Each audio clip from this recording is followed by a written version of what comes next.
Try করার জন্য। যারা কখনো কোনো কিছু অ্যাপ্লাই করে নাই তারা আনডিটেক্টেড ইমিগ্রেশন সিস্টেমের সাথে বা ইউএই সিস্টেমের সাথে আনডিটেক্টেড এবং আনডকুমেন্টেড তারা অ্যাফার্মেটিভ অ্যাপ্লিকেশন অ্যাসাইলাম ফাইল করতে পারেন বেসড অন explanation. আমি explain করলাম ওকে I was sick, family reason, whatever. আমি law জানতাম না, সাইকোলজিক্যাল ইভ্যালুয়েশনও দিতে পারেন আপনারা একসাথে এগুলো নিয়ে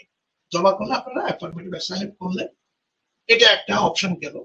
করার পরে যদি ওরা এগ্রি করলো করলো নাহলে আপনাকে রিমুভাল প্রসিডিং এ দিল but you have something with the court মানে আপনি ক্যান রিপোর্ট করতে পারবেন এটা যদি নেন আর সেকেন্ডলি যাদের আগে করা ছিল এবং ডিপুটেশন অর্ডার আছে তাদের সেভ করা ইজ ভেরি ডিফিকাল্ট কিন্তু ডিফিকাল্ট মানে এই জন্য বলবো তাদের তো অলরেডি ডিপুটেশন অর্ডার আছে এখন এনি টাইম ওদের যদি আই স্পিক করে ফ্রম